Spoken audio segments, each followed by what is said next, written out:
Welcome once again to Rockin Comics. I'm Zach. I'm Amy. It sounded so quiet. It was quiet. as it was coming out, it was very quiet. I'm Amy. Well, it's because I was doing a little hoedown over here. I missed it! Dang it! It's a little subdued. You're excited because we have our... We have a little... Our toys. Yes. My wife is awesome. She got me these for Valentine's Day. And then Amy brought in Flash. I bought my own Flash. Nobody bought it for me. I'm sorry.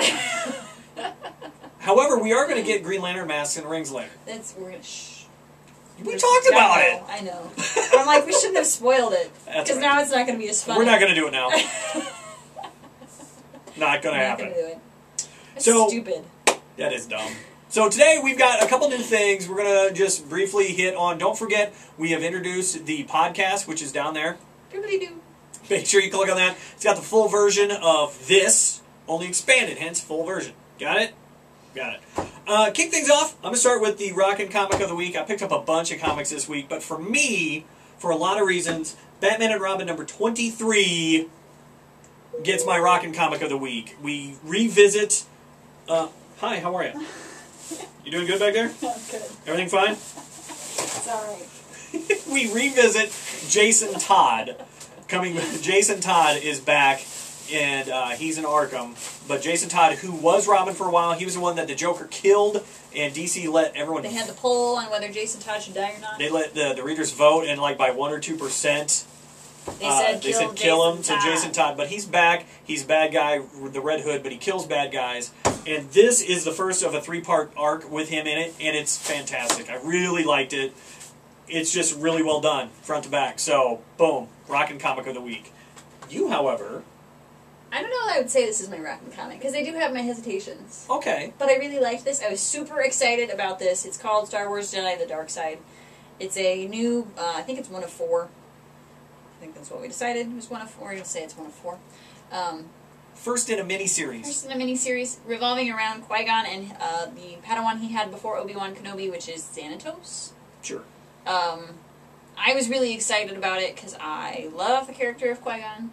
I think he was badass. He is pretty badass. You know, one of the badass characters that it was a shame he died, kind of like Mace Windu. Yes. That one sucked. Yes. Especially because he kind of went down like a little bitch. He did. He went down like a little bitch. He did. So, anyway, picked this up. Knowing the backstory, I liked it. You read it. You didn't know the backstory. It took me 2 readings, but after the second reading, I'm good with it. It made a little more sense. And it is nice to see some, not having done any research on Qui-Gon and any looking into the character at all, it's nice to see him, and just from this one issue, you get that he's the deal. I mean, he's the real deal. He knows what's happening. He is a badass. He's respected Jedi Master, and you don't mess with him. And so it's good. I liked it from that standpoint. Yeah. So it was good for me to get some new info on Qui-Gon Jinn. Let's talk about the .1. I liked this .1 a lot. Alpha Flight .1, it leads into the new Alpha Flight miniseries that I believe is 8 issues coming out of Fear itself. I'm a fan of Alpha Flight. I like it. You were unfamiliar with Alpha Flight, so for you as a jumping on point, how did this go? Because the .1, that's what they're supposed to be. It's supposed to be an introduction to people that don't know the characters and the story. It was a little bit shaky as an introduction to the characters. Yes. But, I mean, I wasn't completely confused. Okay. You know, I mean, you get that there's something else going on. And, I mean, you know, when you pick up a comic book at this point, you know there's stuff you're missing out on. Yeah. Even if I pick up Flash, I mean, there's stuff that's gone on that I've missed in one issue or another. Mm-hmm. So, you know, you kind of know. But I thought as a jumping on point, it was not inaccessible. Okay. And I thought the story was really interesting and intriguing. It really does a setup. I thought it did a really nice job of its point of getting you ready for what's going to happen with Alpha Flight in Fear itself. So, yeah. Doesn't quite make my Rockin' Comic of the Week, but it's really close, and I liked it a lot. I liked it a lot. This is my Rocking Panel of the Week. That's awesome. This one. Can you see that? Can you see that? Oh my God. Okay, we're done with the comic. That is pretty awesome. That's from Avengers tie-in Fear itself, and it's pretty awesome. So, there you go. I'm making that my Facebook image. There you go. I like it. It's good stuff. Good stuff. So, moving on to your manga genre of the week. of the week is last week we did shoujo, so this girls, week shonen, which is boys. boys. Boys. I feel like I let down the girls genre by oversimplifying last week, because now I'm going to talk about all the different things you cover in boys manga. Well, go ahead, but we'll get to why I think that's not a big deal. Okay. You have, let's just really quickly go over the more popular stuff. Yes. That's going to be, that people are probably familiar with. Trigun. Yep, heard of it. Rurouni Kenshin or Samurai X. Heard of it. Samurai.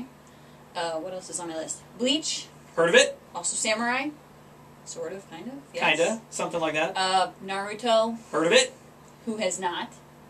And then some of the other stuff. I mentioned Air Gear. Haven't heard of it. It's Nope. very, very popular in the U.S. I think it's actually, I would say it's more popular with girls. It's gangs on rollerblades. They're called air treks. I think that's kind of awesome. And there's like there's sort of superpowers involved. Not really superpowers, but super skates. Yeah, super skating, and it's gangs, and yeah. Hoodlums. Yes, hoodlums on rollerblades. Oh, you rollerblading hoodlums! Prince of Tennis. Got me on that one. It's about tennis. Apparently. And then our new favorite, which we haven't even read yet. No. P2. Do you know why it's awesome? It's about ping pong. We have to pick that up. Yeah. We have to make that a goal in the be... next week or two. I'm gonna have to find it. We have to find some P2 God, action. it's funny. Ping pong. Ping pong. So I guess your overarching similarity between all the boys' comics, I mean, we're talking about, you know, samurai and giant robots and giant monster stuff like Gundam. Right. We didn't mention Gundam. No, but that's in there. That's shonen. Tennis. Tennis and ping pong. Ping pong. Dude. It's like a rivalry type of a thing, you know? I guess, yeah. I guess. There's always some kind of a battle or it's a always fight. the competition thing. Competition. And here's where I think you did your job well of defining both. But I think it's the fact that I think within, what was the first one called? Shoujo? Shoujo. There are subgenres within shoujo that we haven't bothered delineating. We didn't bother to delineate, but we are, probably because I think the shonen are more popular. Just overall. Yeah. So in the boys, yes. you have giant robots, giant monsters, samurai, all kinds of stuff. But ping pong. Ping pong. But with the shoujo, I think it's just easy to go, well, those are romance. Well, yes, right. but there's romance within the stories of the giant robots and the samurai and the giant monsters. So I think it's just where the emphasis lies. And since it's not emphasized in the shonen, it's easy to say if it has romance, it's shoujo. It's shoujo. So you did not do a disservice to shoujo. Still feel bad. That's okay. Sailor Moon has lots of ass kicking. See? See? I would say that that's actually the bigger theme of Sailor Moon. Ass kicking? Rather than the romance between her and Mamoru-chan. I'm not even sure what she just or said. Darien. After ass kicking, I don't know what happened. Names and words, I don't know. You don't need to know. That's okay. He's the prince from Earth that she fell in love with. Of course he is! Yeah. So if it's got romance, it's shoujo. Yeah. Otherwise, it's for boys. It still feels mean, doesn't it? I just think it's...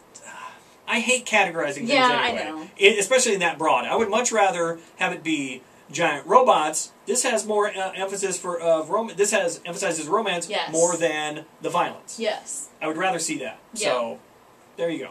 I guess that's why there's like 6 genres on the back of books these days. Yes. Mystery, horror, suspense. See? Romance. See? Yes. You can't just pigeonhole. So I'm basically just giving you an overarching view of the terms that you would hear too. Right. And I think you did a good job both times of giving good examples of what people would typically think of those two genres. And a few new ones. Exactly. P2.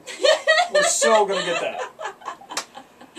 So moving on, a new thing I want to do is look back in kind of the archives of my personal collection of stuff that I like from way back when I was a kid to earlier stuff. And one of the things that we talked about, I love group books, and one of my favorite group books, it was a mini-series by Todd Nayak, who drew and wrote, at least drew, Young Justice for DC. It's called Wild Guard Casting Call, and it was a casting call. It was a made-for-TV superhero group. It was a reality TV show, and there were so many heroes. It was ridiculous. I think there were like 100 people trying to get on the team, and it was like a competition, and you had like some cutaways, and you had like a Regis character on TV, and it was funny, but the story throughout the whole thing was actually really pretty good, so you can probably find it in the trades. Wild Guard, Casting Call, check it out. It's fun and good. Oh, and like I said, he let people online vote for the final member who got put on the team. So 8,000 people voted, not too shabby. So I say, go run and get it. Yeah.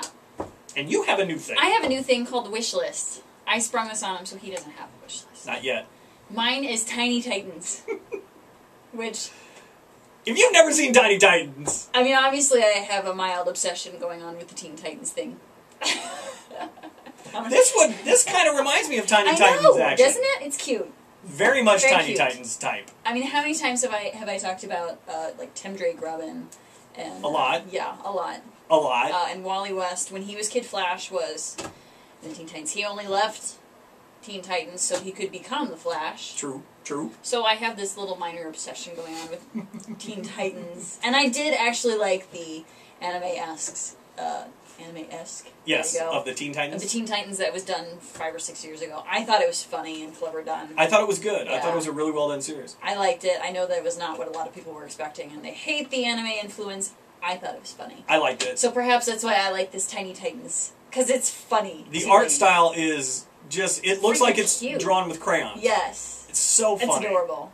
Very, and very it's just, good. it's like they're basically... like if they were in preschool, it's sort of like the theme of it. It's like Muppet Babies, but Tiny Titans. Oh my god. And Robin is, like, nobody takes Robin seriously, even though he's the leader. It's very funny to me. The leader. It's good. Oh, I like funny. I've seen it a couple times. I like the art. I never read a bunch of it, but the art's really, that's worth picking up alone. I think I'm going to pick it up. So that's my wish list. I like it. We're good to go. Titans. Tiny Titans. Awesome. Well, that's it, I think, for this episode. Don't forget, click down here. Madoodly-doo. Listen to the longer version, I think it's on almost 40 minutes again. Something like that. The podcast. Otherwise, we'll be back next week to do it again. And I think we might start posting on Fridays. This might actually be up on Friday. What? If it's not Monday, it was posted on Friday. We need to do it. Tomorrow is apparently the Rapture. Right? Tomorrow's the Rapture. We gotta get this shit on. We're gonna do it now. That was irony. Done. Done. It'll be on now. Done. That's it. Till next time, if there is one.